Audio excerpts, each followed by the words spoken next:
Seja muito bem-vindos ao Mesa de Debates. Aqui quem está falando é o Guilherme. Vamos que vamos, pessoal. Dar continuidade aqui à nossa programação da semana, conversando, debatendo aí sobre diversas questões, né? Diversos temas, diversas coisas que precisam ser colocadas aí no seu devido lugar, né? E hoje eu estou aqui com o Norberto Pereira, né? Maia, ele que é do Sindicato dos Advogados, né? E também aí, né, é um dos que está na luta, né, que está aí lutando contra a privatização da Sabesp, né? Ontem a gente teve, né, outra live aí com o Almauri, né, para falar sobre esse tema e vamos, né, tocar em várias questões aí, né, novamente sobre essa pauta, né? E além de outras questões, né, envolvendo aí a categoria, né, dos advogados. Então, Norberto, antes da gente começar, por favor, fale um pouquinho aí de você. Boa tarde, o Guilherme, do canal Meus Debates. Boa tarde a toda a audiência, né, do canal. É uma honra, uma alegria estar aqui, a convite do Guilherme, para tratarmos aí da questão da privatização da Sabesp e outros assuntos que forem correlatos. Falando um pouco de mim, eu sou advogado da Sabesp há 43 anos, faço 44 agora, daqui 15 dias, 13 dias, né? Faço 44 anos, de empresa pública. E acabei de me formar também em teologia, estou me especializando em capelania, até por conta dessa questão da privatização do Sabesp, nós temos que estar preparado e fazer a transição de carreira. E a minha transição de carreira agora, nesta melhor idade, obviamente estou optando para a área de saúde, capelania, né, e teologia, né? Mas vamos, nesse momento, entrar no debate aí com o Guilherme a respeito da privatização da Sabesp. Obrigado pelo convite, viu, Guilherme? Eu que agradeço por participar, ter aceitado aí o convite. E, Norberto, então vamos falar aí, né, pegar a questão da Sabesp, né? É possível encontrar irregularidades, né, no processo de privatização da Sabesp? Se sim, quais são essas irregularidades? Bem, a questão da privatização da Sabesp está sendo feita de uma forma muito célere pelo governo do Estado de São Paulo, e, obviamente, quando se trata o assunto de real importância, como o tema da desestatização da Sabesp, teria que ser feito com mais calma, com consulta à população.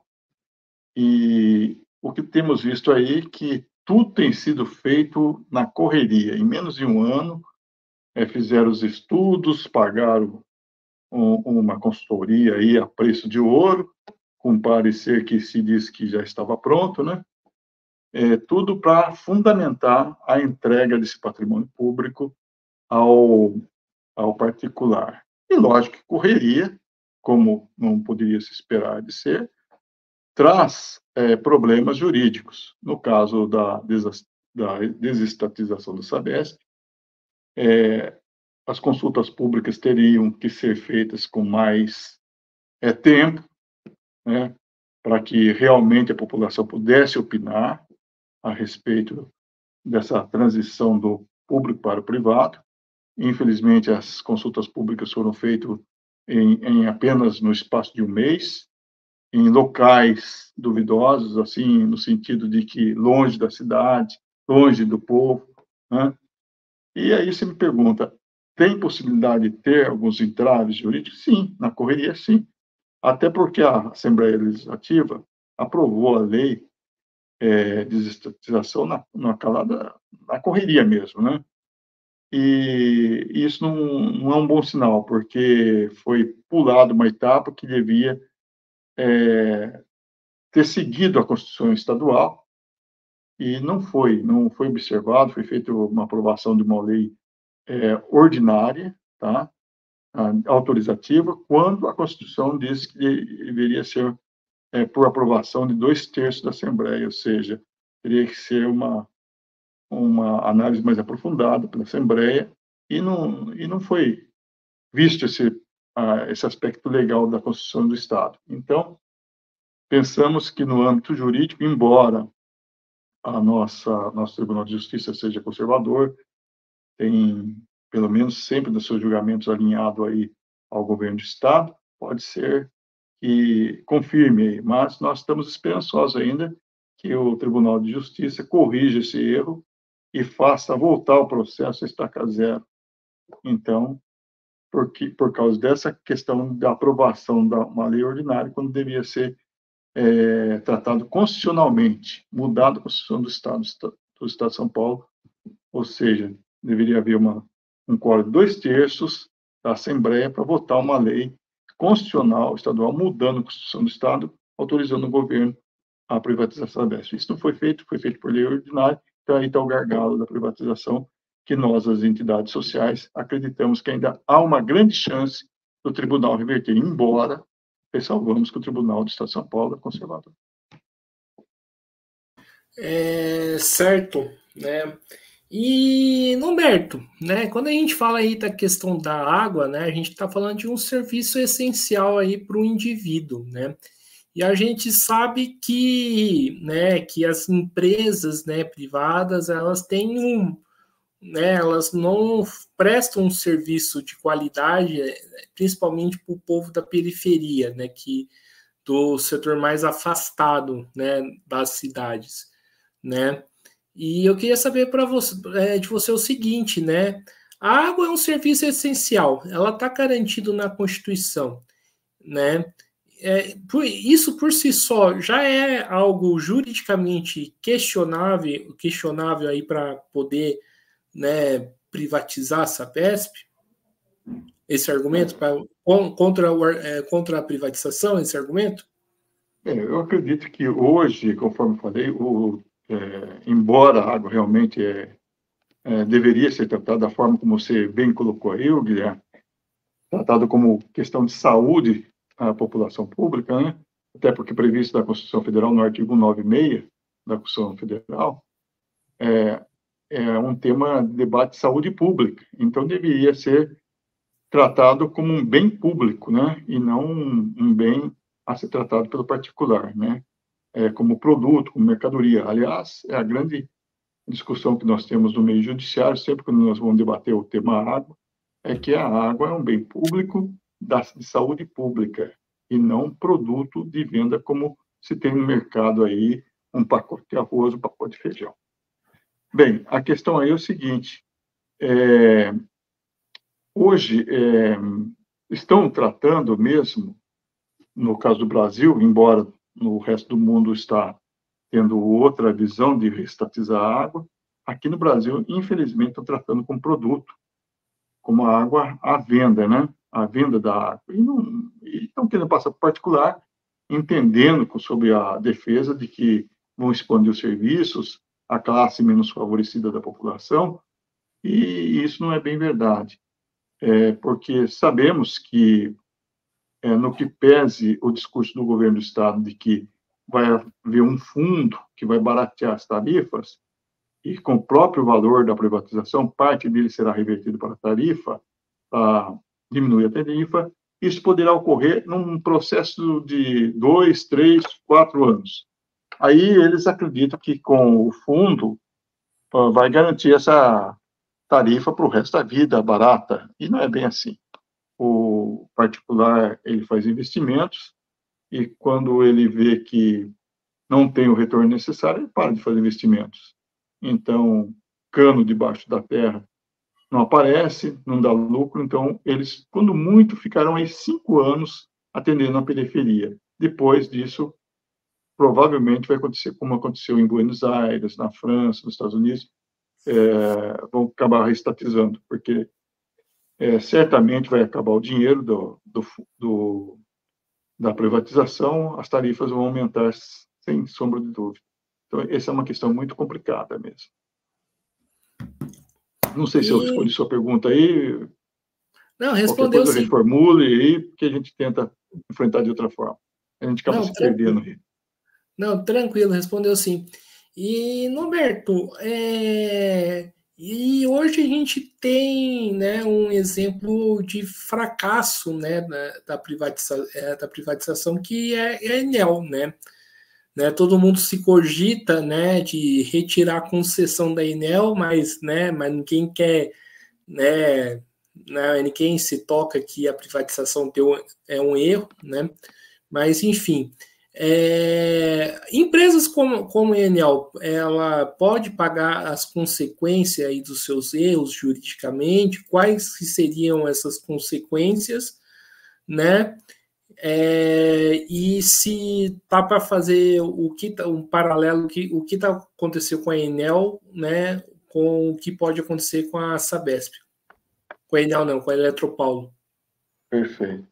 Aliás, você lembra da Eletropaulo? A Eletropaulo é uma triste situação, né? Lá nos anos 80, quando ainda era o governador Paulo Maluf, a Eletropaulo viria de graça, estatizada, sem um custo de 1 centavo para o estado de São Paulo. Ele foi lá, faltando um ano de vencer a concessão, ele acabou comprando, pagando valores bilionários, sabe-se lá por quê, né? Quando vinha de graça para a gente, só fazendo essa parte aí. Agora, se eu uso o exemplo da Enel, que está tendo problemas, apagões aí na cidade de São Paulo, e não foi uma vez, parece que agora, há pouco tempo, aconteceu, né, acho que nem menos de 15 dias, aconteceu de novo, né? E é consequência realmente de falta de mão de obra, falta de investimentos, um contrato talvez mal gerido, talvez não, pode-se afirmar mal gerido, porque se tivesse feito os investimentos previstos em contrato, né, os investimentos contratuais, certamente não estariam aí enfrentando esses apagões, né? Fazendo um paralelo com a Sabesp hoje está bem redondinha, né, como a gente pode dizer. Ela já passou seus percalços, afinal de contas, ela tem 50 anos de atividade. E em 50 anos, se os profissionais que estão lá dentro da companhia não tivessem aprendido, até, entre aspas, justificaria privatizado. Não tivesse aprendido nada, tivesse faltando água na periferia, estivesse realmente o serviço a desejar, dando déficit, seria argumento que o pessoal usa para privatizar, mas não é o caso, né? Então, no caso, a Sabesp, diferente da Enel, está entregando água, passou aí um período aí, 2014, 2015, aí, enfrentando uma crise hídrica, enfrentou de peito aberto, os técnicos bombearam a água lá do reservatório ali de Joanópolis, ali de Bragança Paulista, do fundo morto, né, do volume morto, que falava, né? Enfrentaram, fizeram os investimentos necessários, com caixa própria do Sabesp, não dependente do Tesouro do Estado, e diferente da Enel aí, das elétricas que estão dando um apagão aí no norte, a Sabesp enfrenta os seus, entre aspas, apagões hídricos e tem ido para frente, né? E se ela enfrentar o outro, tenho certeza, os técnicos da Sabesp são os melhores, é considerado um dos melhores do mundo. Vão enfrentar e não há motivo para privatizar, não há.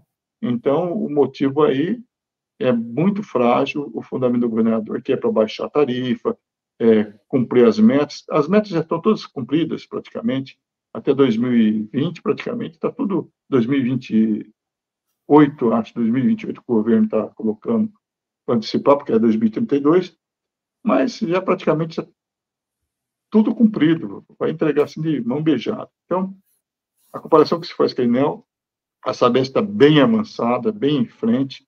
Lógico, depois de privatizada, podemos realmente enfrentar esta situação aí de caos se não houverem os investimentos que, volto a frisar, o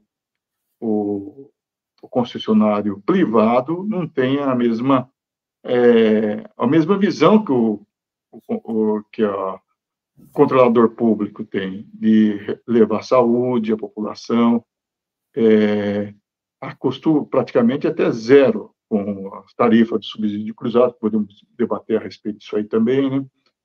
E o controlador privado, ele quer lucro. E se não tiver lucro, ele para de investir. E se parar de investir, nós vamos cair na situação do Enel. Aí vai haver o apagão hídrico, sim. De 5, 10 anos, aí a coisa complica, né? Certo. E, Norberto, falando um pouco aí, né, da audiência, né, que foi onde que nós nos conhecemos, é, dá para perceber que teve alguma irregularidade naquela audiência? Porque, assim, não é possível que os caras fazem algo, né, às 2 horas da tarde, num lugar escondido, né, e de uma maneira, desculpa o termo chulo, bem porca, né, para debater um tema que é de interesse de todos, né? Realmente, Guilherme, você observou bem. No início da nossa conversa aqui, uma das irregularidades apontadas, eu falei sobre a audiência pública mesmo. A audiência pública tem que ter a, a maior amplitude possível de pessoas do povo.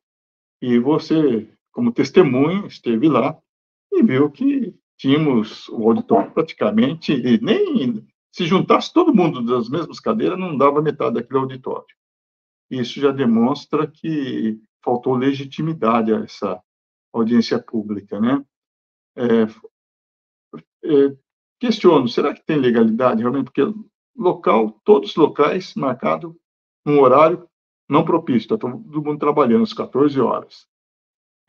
Local distante de São José dos Campos, acho que uns 20 ou mais quilômetros. Então, foi em Eugênio de Melo, né? Acho que o distrito de Eugênio de Melo está distante aí do centro de São José dos Campos, mais ou menos uns 20, 25 quilômetros aí. Aliás, Caçapava tá 20, dizem aí. Então, acho que é uns 15 quilômetros. Vão ser, então, uns 15 quilômetros, porque logo depois de Eugênio de Melo vem Caçapava, né? Então, distante, horário impróprio, sem audiência, que o próprio nome legal é audiência pública, né? Foi dado publicidade, no meu entender, apenas foi dado, vamos dizer assim, conhecimento à população, que teve acesso ao jornal, à mídia em geral, que ia haver, mas não pôde, foi obstado à vontade da população de estar lá. A população queria estar lá, mas naquele horário, naquela distância, realmente ficou. É uma questão também que eu acredito que o jurídico do sindicato majoritário, que é o Citaema, lá de São Paulo, que é o que tem poder e bala na agulha para entrar com as ações, deve já estar tratando do assunto, até porque naquela audiência também foi comentado muito, se lembra, Guilherme, que o calhamaço de papelada que tinha para ser examinado e já marcado na semana seguinte, quer dizer, humanamente impossível, uma pessoa que quisesse comparecer mesmo do povo, ainda que, no meu caso, formado em direito, fosse ler toda aquela papelada, precisaria dos 10 assessores para ver ponto por ponto, e assim, num ritmo alucinado. Ou seja, mal dormir, almoçar, jantar e ficar só no papel olhando, para poder participar em pé de igualdade com os representantes do governo do Estado. Realmente foi só para, como diz a expressão, para inglês ver. Do meu ponto de vista, ilegítimo. Não teve legitimidade nenhuma a audiência pública que fizeram aí. Só tem nome de legitimidade, de audiência pública, mas sem legitimidade nenhuma. Né? E uma coisa que eu queria que até que você comentasse, né, que foi uma audiência do tipo, né, o governo falar, ah, beleza, vocês falam aí, né, mas no fim a gente decide que vai privatizar mesmo vocês falando, né? Isso mesmo, Guilherme, bem observado. Na verdade, foi uma fachada mesmo, né? Ou seja, eles já têm tudo planejado, a privatização, mas eles foram surpreendidos por percalços e ainda estão sendo surpreendidos porque há ainda algumas situações que eles estão aprendendo. Eles não acreditavam no início do processo, eles acreditavam que ia terminar lá para dezembro o processo de privatização da Sabesp, do ano passado. Eles acharam que ia toque de caixa, mas pegaram a população que se conscientizou, começou as entidades sindicais e associativas começou a divulgar as questões de interesse do povo, né? a respeito das tarifas, principalmente, e que eles enfrentaram essa situação que eles não estavam prevendo. Então, teve a Câmara de São Paulo, a própria Assembleia Legislativa, no início, estava assim, receosa, né? E eles tiveram que, sabe, se virar, ou seja, caminhos que eles encontraram para poder acelerar um pouco mais, mesmo assim entrou para esse ano, né, o debate da privatização, foi o governo começar a liberar a verba parlamentar, que é um instrumento que o Poder Executivo tem para poder ganhar, assim, vamos dizer, a confiança do voto, entre aspas, do parlamentar. Começou a liberar a verba parlamentar, obras, isso, e acabou conseguindo aprovar, né? Porque no início ele enfrentava resistência na Assembleia, assim como na Câmara de São Paulo, ainda não aprovaram a lei, mas estão próxima a aprovar também. No início também eram contrários. O presidente Milton Leite hoje é favorável. O que mudou aí? Provavelmente liberação de verbas, algumas coisas, alguns entendimentos políticos dos quais a gente desconhece, né? Mas enfrentaram mesmo situações complicadas aí. Esperavam privatizar a Sabesp o ano passado, mas o debate está se arrastando para este ano. Agora eles já têm até um cronograma, Guilherme. Dizem, aí pelo mesmo, dizem não, já praticamente já está confirmado pelo presidente da Sabesp, né, André Salcedo, e pelo próprio governo, através da secretaria. Agora tem um outro nome que eu não consegui guardar o nome da secretaria, né, da Natália Rezende, da secretária, que vão privatizar até agosto. Entre julho e agosto vão botar a leilão a Sabesp. Mas, a exemplo do ano passado, que eles sofreram os percalços, nós ainda acreditamos que no frigir dos ovos ainda pode acontecer de um fato inesperado, aí no caso o Tribunal de Justiça, embora conservador, que eu já falei sobre esse assunto, possa ainda dar uma liminar, ou mesmo ir para o Supremo Tribunal Federal e lá falar, refaça todo o processo, né, de acordo com o que a gente conversou no início, refaça todo o processo e volta tudo. Aí embola com o meio político, aí eles dependem de ganhar a eleição e refazer o processo todo, o que levaria mais um ano, mais ou menos, ou 6 meses a um ano. Ô, Norberto, você falou dessas emendas parlamentares, dá para chamar isso de mensalão? Olha, não, porque as emendas parlamentares, no caso, são previstas em lei, né? Cada parlamentar tem seu direito, embora possamos até criticar esse meio de fazer político, esse instrumento ser usado de forma inadequada para fazer política, mas é previsto em lei. Então, não temos coisa. Já o mensalão, ao que tudo indica, era uma forma não prevista em lei, era praticamente a compra direta do deputado, né? Sem previsão em lei, é um repasse de verba particular ao parlamentar. Então, é diferente aí. Então, mas, eticamente, a gente critica, porque realmente, na hora que se precisa realmente votar com a consciência parlamentar, ele vota em decorrência da liberação da verba parlamentar. Isso é antiético, né? A liberação de verba parlamentar, né, a emenda, no caso, foi criada para aquele deputado lá do fundão, lá, que tem uma ponte para fazer, tem uma situação que não chega o recurso público assim, vamos assim, no planejamento anual, não chega lá para fazer uma ponte. Então, foi um benefício que a lei deu, no caso, um direito parlamentar de requerer aquela verba para liberar, para ele poder concluir e atender seu eleitorado, né? Mas utilizar esse expediente legal para voto numa situação em que o debate tem que ser público, não pode ser célere, tem que ser bem analisado, com critério, análise criteriosa, para acelerar, para atender apenas o interesse governamental, é antiético, é nefasto.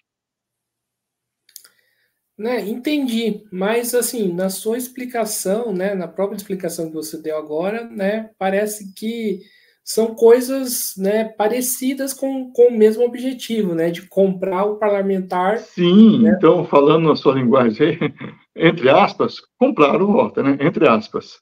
Só que nós não É, podemos afirmar isso, senão a gente, se a gente afirmar que foi comprado, a gente tem que provar, e aí a gente cai para que não foi legal a situação, né?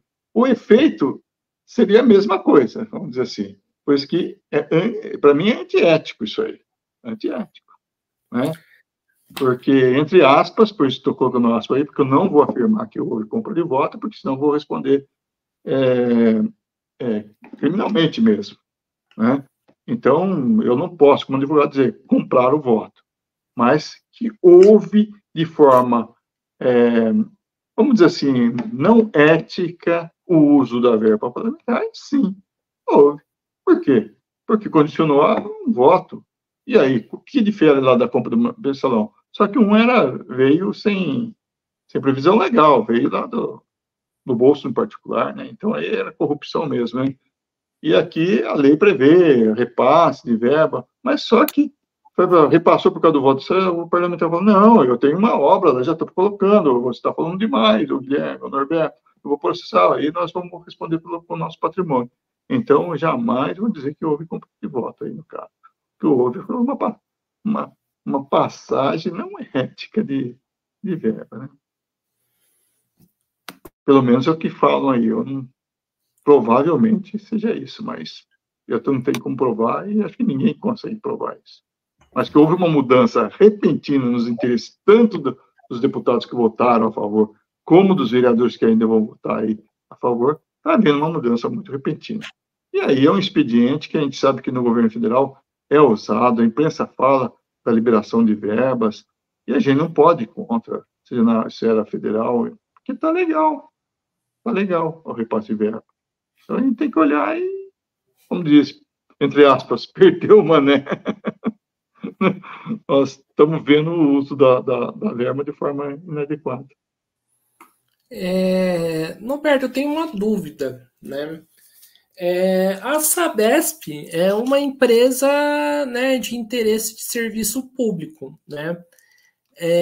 Mas, contudo, né, se discute a privatização, né, se discute privatizar, né, mas a grande maioria da população não sabe quem que vai comprar a empresa, né? E, para mim, isso, né, é uma das coisas problemáticas, né, desse processo de privatização, né? Porque se é uma empresa que é bem de serviço público, que tem uma função social bastante importante, a população deveria saber quem que vai comprar, no mínimo, né? Mas nem isso sabe, né? Existe alguma previsão legal que obriga o Estado, né, a falar, olha, né, essa empresa está sendo comprada pela seguinte pessoa, pela seguinte empresa, ou não existe esse tipo de lei? Olha, Guilherme, a questão é o seguinte: a previsão legal é que o governo faça a alienação no pregão da Bolsa de Valores, né? E quando há uma alienação de um bem público, segue-se as leis de licitações, né? E, obviamente, não conheço o mercado financeiro, a forma como se dá, porque no caso de uma alienação é um leilão, né? O leilão geralmente aparece os interessados na hora. Então, inclusive, se não me falha a memória, eu desconheço mesmo essa área aí de pregão econômica, a operação da Bolsa de Valores, que ela vai ser alienada, a Sabesp, no caso, as ações na Bolsa de Valores, né? A única coisa que eu acompanhei aí também, como, como leigo, né, que sou no mercado de ações e a forma como o governo está encaminhando a venda, é que ele ia definir esta semana, até o dia 15, essa semana ou outra, a forma de como vai colocar à venda essas ações. E aí eu não sei se ele tem conhecimento prévio de vou dizer, investidor qualificado, que eles chamam. Parece que eles teriam essa opção de conhecer um provável comprador, né, ou compradores. No que pese a lei para divulgar isso previamente, enquanto não se aliena qualquer um, em tese, com condições financeiras, né, em arrematar as ações, porque a oferta é pública, lembra? A oferta é pública, né? Mas eles queriam escolher o modelo, porque o governo não quer perder o valor, o valuation aí das ações. Então, ele escolheu um modelo. Então, hoje, não tem obrigação, assim, até porque não sabe quem vai ganhar, né? Em tese, não. Nos bastidores, a gente fala que a gente aposta, né? Na verdade, a gente aposta quem pode ganhar, quem pode não ganhar. A gente fala em bancos, fala nas chinesas, enfim, nas que já operam dentro da Sabesp, até a gente tem alguma ideia, mas a gente só vai conhecer mesmo na hora que abrir o pregão. Até porque, se você vê o histórico das privatizações ocorridas, das teles, das elétricas mesmo, né? Ou agora, recentemente, da Corsan, lá no Rio Grande do Sul, na cidade, no Rio de Janeiro, é sempre uma surpresa quem ganha. Às vezes, aquela que a gente menos espera, chega na hora, se consorcia com outra que tem mais dinheiro e acaba comprando. Então, você fala, tem uma obrigação, fica difícil. Realmente, a lei hoje, vamos dizer, restringe essa... Se tivesse um modelo, por exemplo, olha, precisa se consorciar, como numa licitação de obras ainda da Sabesp, né? Às vezes a gente conhece, mas não existe lei que a gente tem que divulgar, até porque não sabe quem vai ganhar. Na lei de licitação, não sabe quem vai ganhar. Mas a gente tem uma ideia de quem vai participar da licitação. Então, se tivesse uma lei, divulgar os eventuais e potenciais adquirentes das ações da Sabesp, se tivesse uma lei obrigando, tenho certeza que o modelo que seria aprovado agora, que será aprovado pelo governo, seria o modelo de primeiro chamar os potenciais compradores e divulgar. Mas hoje, não. Hoje não, o governo não está obrigado, não. Simplesmente vai para a Bolsa e vai conhecer o comprador lá na hora da batida do martelo. Uma pergunta retórica, então, em cima disso. Não é antidemocrático, né? Porque a população, né? Como nós aqui, né, que está, né, por fora desse movimento aí, né, do chamado mercado, né? A população não sabe como que funciona, né? Não é antidemocrático? Aliás, o pouco que eu conheço, às vezes eu já mexi com o mercado financeiro aí, comprando um pouco de ação, vendendo, né? Mas é complexo mesmo. É um mercado que, para muitos que entram nele, acaba, para quem tem um bom dinheiro para investir, acaba, principalmente de grandes empresários, acaba contratando um assessor contábil aí para poder, porque é muito complexo mesmo, né? O mercado financeiro, né? Não é para amadores, não. Mas você fala antidemocrático, a democracia prevê uma participação popular, todos, governo para todos. Realmente nós não temos a lei, como nós falamos, né? E dentro da democracia, tudo vira em torno de lei. Nós precisamos pressionar os deputados, né, os nossos representantes parlamentares, para que no futuro seja votado essa modelagem, se realmente, aliás, é um tiro no pé. Se a gente começar para nossa noção da privatização, exigir leis que regulem a privatização, aí complica, né? Complica porque nós estaríamos dando um salvo-conduto para privatizar outras empresas. Então, é melhor a gente sempre estar na defensiva, ou seja, lutando contra, mostrando os defeitos do processo, até porque a privatização da Sabesp mesmo, qualquer empresa pública, se eles estabelecerem todos os caminhos, preceitos legais disponíveis, o que a gente está discutindo nessa live aqui, né, nesse podcast, esses debates, é a forma como está sendo feito. Está sendo feito totalmente equivocada, né? Não está sendo atendido à Constituição Federal, mas se o governo segue certinho, hoje existe lei para privatizar. O que você observou bem, Guilherme, muito bem aí, é que ela tem que ser tratada como eu, nas minhas defesas da Sabesp, sempre tratei. A Sabesp, não, a água não é produto que é vender na prateleira do supermercado.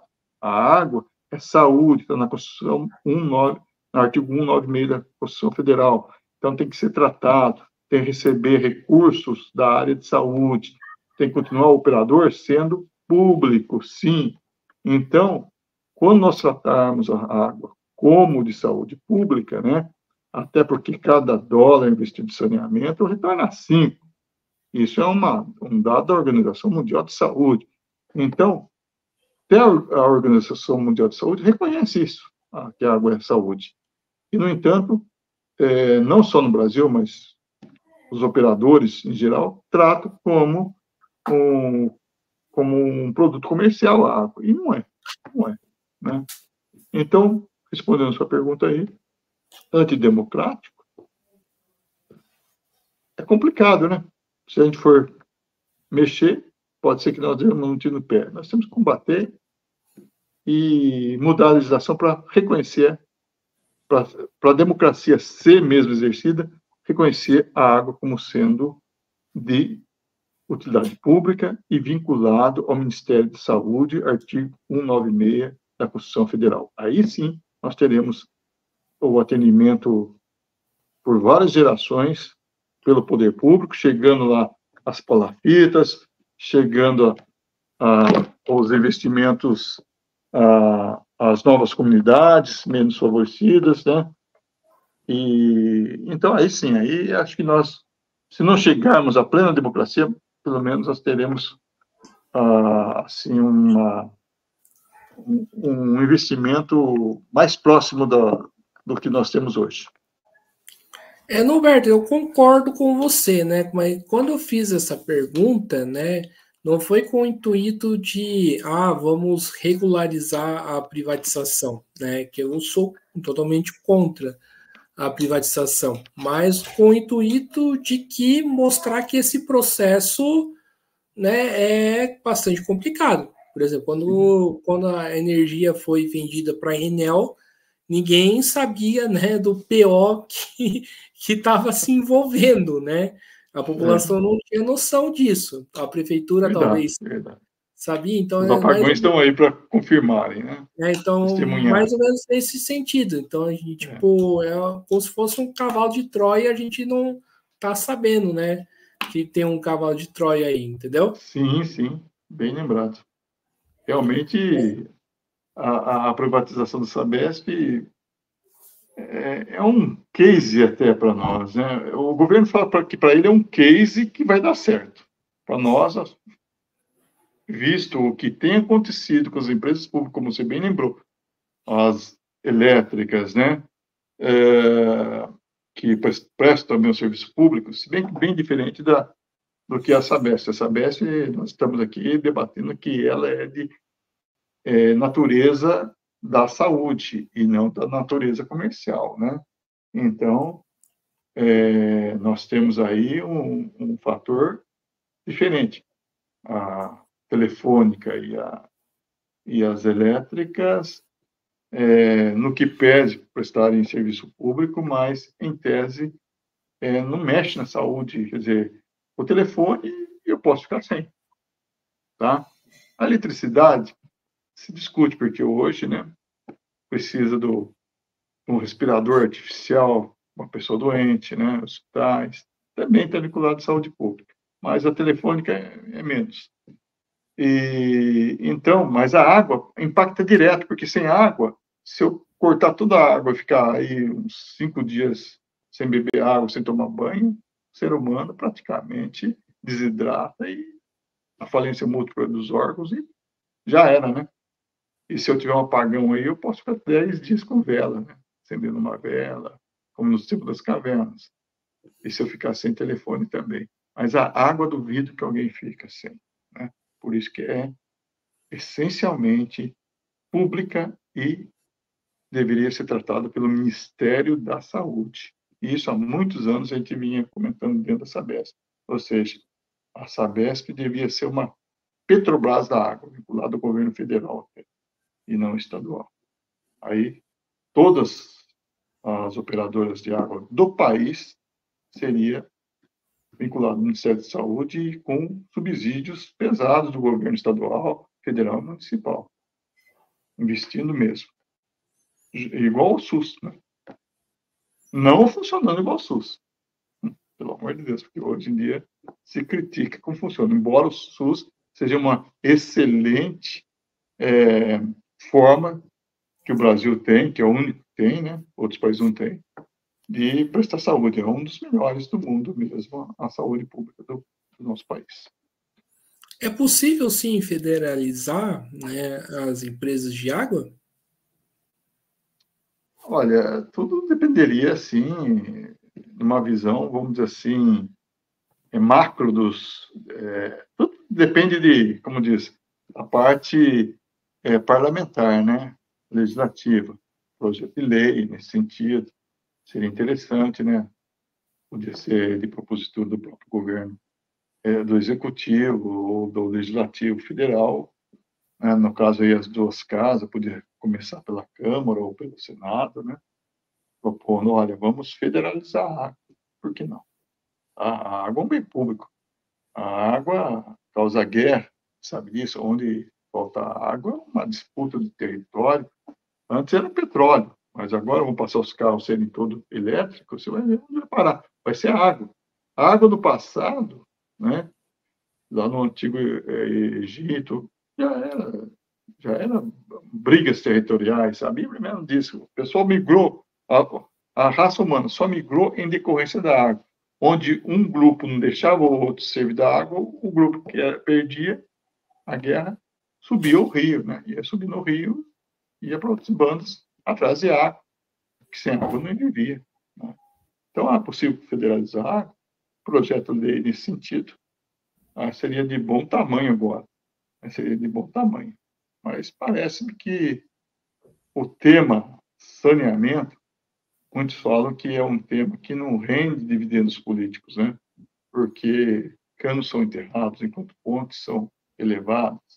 Então, se fosse para construir uma estrada de ferro lá do norte ao sul, com viadutos, pontos, talvez todos os políticos se unissem e fossem atrás defender essa ideia. Enquanto que o saneamento fica relegado ao segundo plano, não obstante ser de grande importância à saúde da população brasileira. Então, maravilha, vamos aí para as duas últimas perguntas, né? E falando né, no Poder Legislativo, né? Falar o que aconteceu, né, na Alesp, na Assembleia, que se votou, né, a privatização, né? Aquela brutal pancadaria, né, da polícia, né, contra aqueles que estavam lá. É possível fazer algo contra, né, o que ocorreu, né, com o objetivo de cancelar aquela votação, porque aquela votação foi votada na base da pancadaria, né? Tinha deputado que estava grávida, que teve que sair, né? Então, é possível fazer algo contra, né, o que ocorreu lá? Olha, Guilherme, a questão aí das ocorrências, né? Obviamente, eu acredito que muitos já estão tomando providências, né? Eu, particularmente, também reprovei qualquer tipo de violência, seja de um lado ou de outro.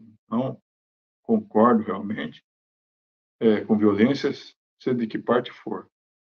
Mas, por um outro lado, eu penso, né, que as providências já devem estar sendo tomadas pelas...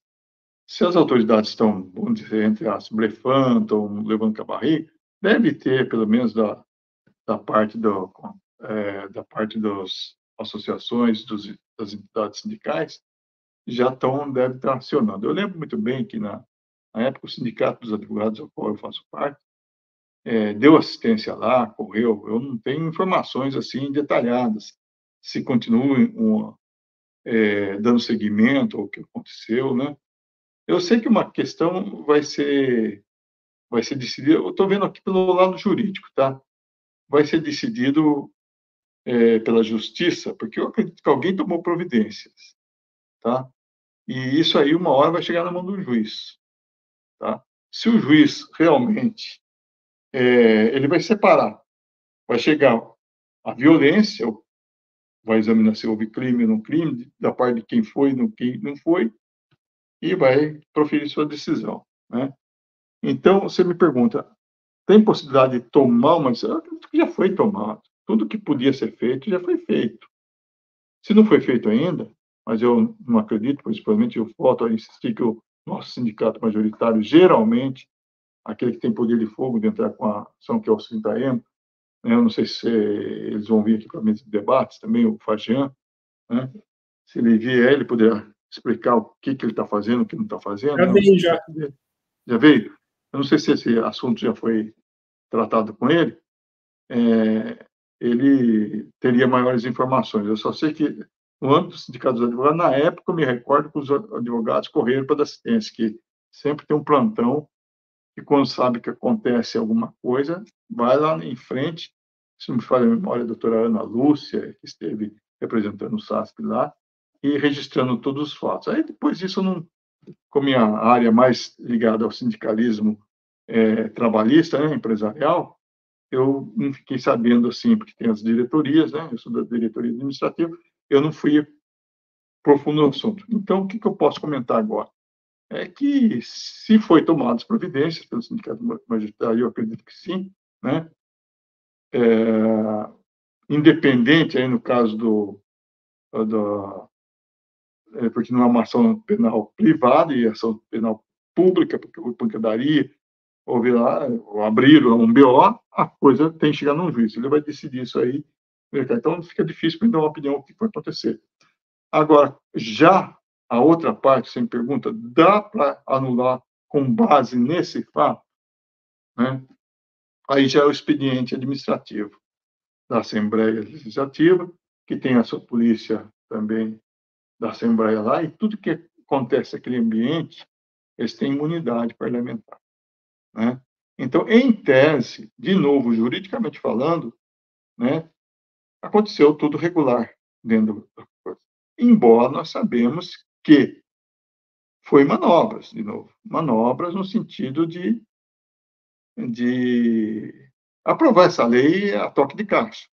Eles estavam já marcados para votar e não ia admitir que ninguém entrasse na frente deles. Então, dá para anular?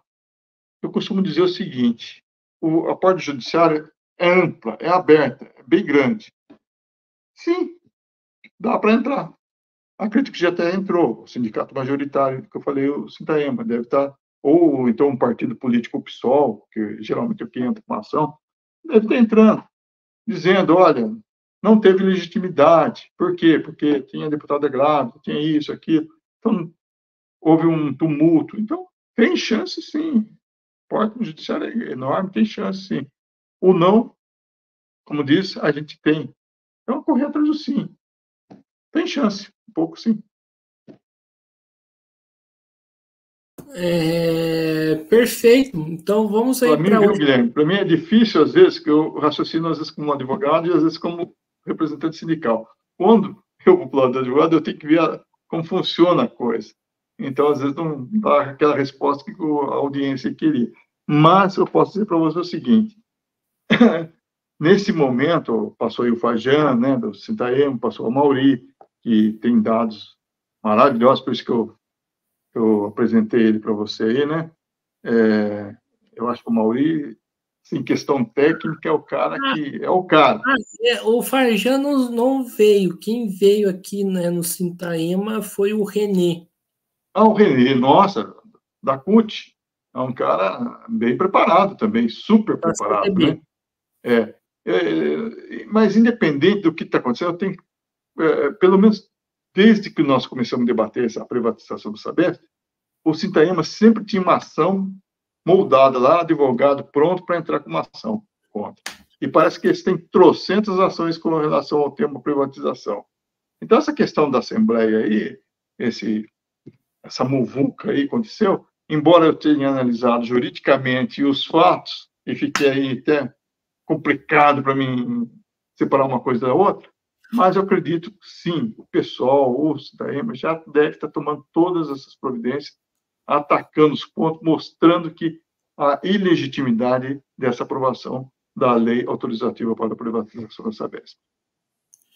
Roberto, eu achei muito bom que você colocou, né, essas coisas no seu devido lugar, né, que de fato, se a gente for olhar, né, na perspectiva jurídica, a coisa, né, não vai do jeito que a gente quer muitas das vezes, né? Exato. E tem hora que a gente tem que falar isso, sabe, o Guilherme? Desculpe Não, interromper. Tem hora sim. que eu, como advogado, eu fico assim, sabe? Eu gostaria só fazer, que nem lá na Assembleia, na audiência pública, né?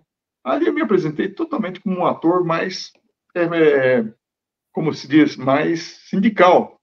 Eu falei isso, eu vou representar agora, vou desapaixonar do advogado e vou apaixonar pelo sindicalista.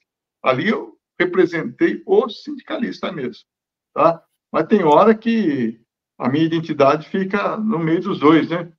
E aí eu lembro o juramento que eu fiz, que eu tenho que tratar dos assuntos, separando, mostrando, mesmo às vezes frustrando a, as ideias da audiência, né? Mas acho que a ideia é essa mesmo, a gente Não, não, é ser sim. humano, a gente se perde um pouquinho, mas a Não, gente não, tá com sim. vocês aí.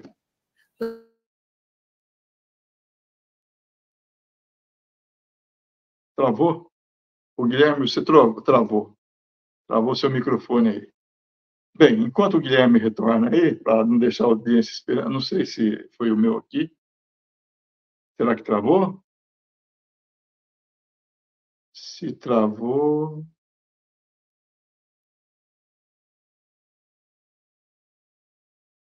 Vamos ver. Estamos ao vivo ainda aqui, né? Eu não tenho mais contato com o Guilherme. Oi, Guilherme, você está na escuta?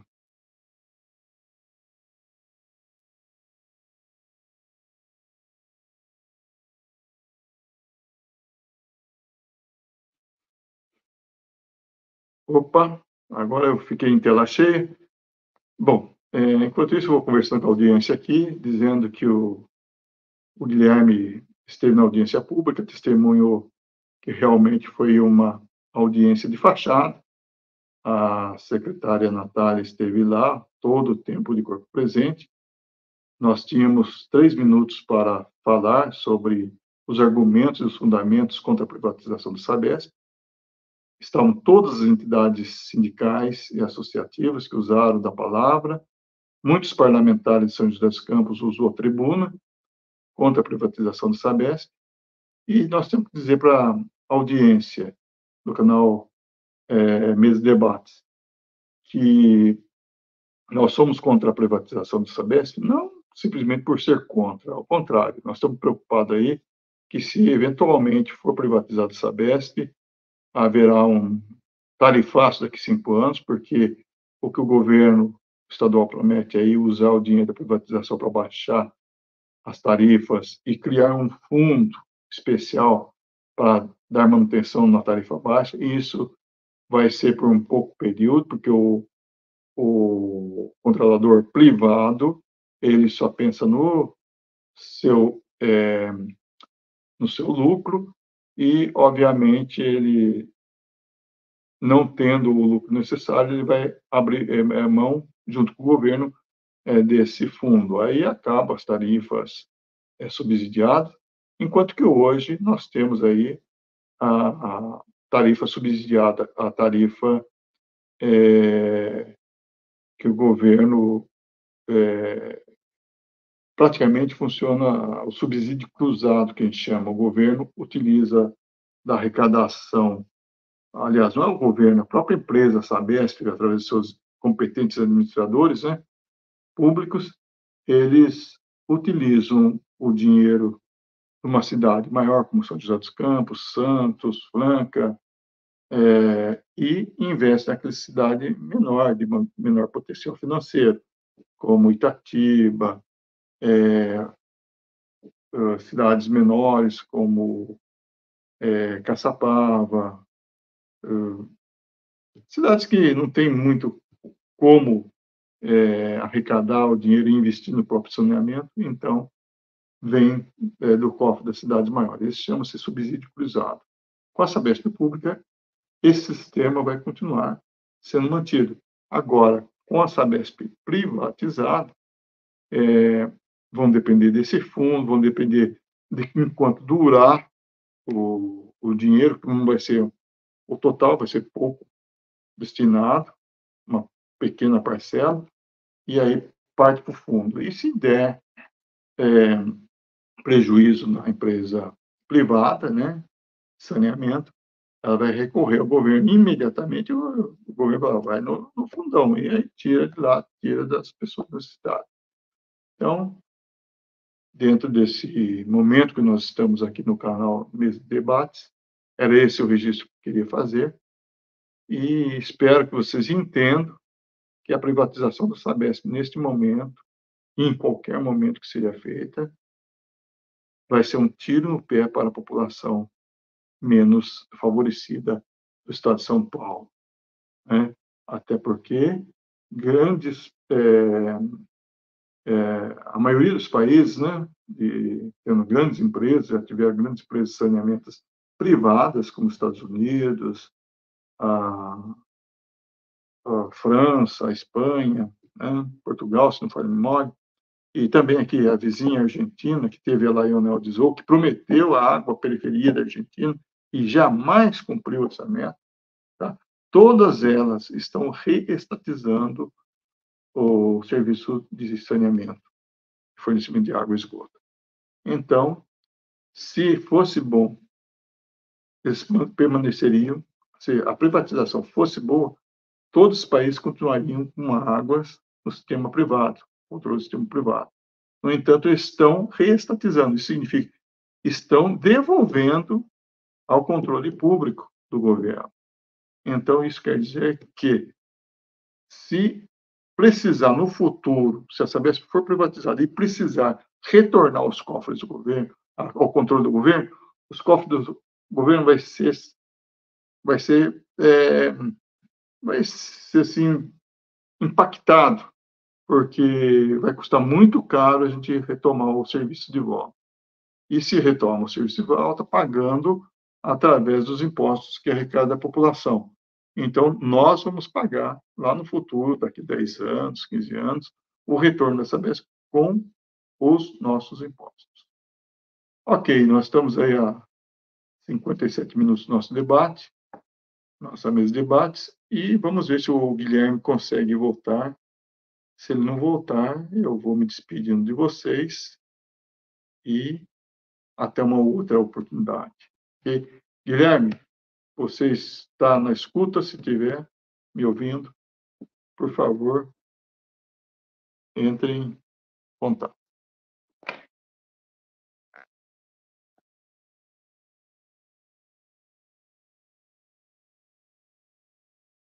Alô, Guilherme? Não?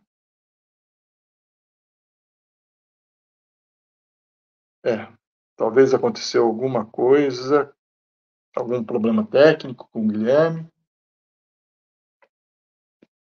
Vamos aguardar mais 1 minuto e meio. Vou aguardar aqui eventual retorno do Guilherme. Se ele não retornar, aí eu me despeço definitivamente da audiência, ao qual quero agradecer desde logo e peço que fique atento aí com todo o processo da privatização da Sabesp, faça as suas manifestações pacíficas, estejam onde forem convocados contra a privatização da Sabesp, porque não será uma boa solução, principalmente para os menos favorecidos, que têm menos sorte na população. Então, compareçam, esteja dando apoio à sua entidade sindical associativa, esteja aí a exemplo da mesa de debates, divulgando as questões que vão impactar na vida, no dia a dia da população. A privatização não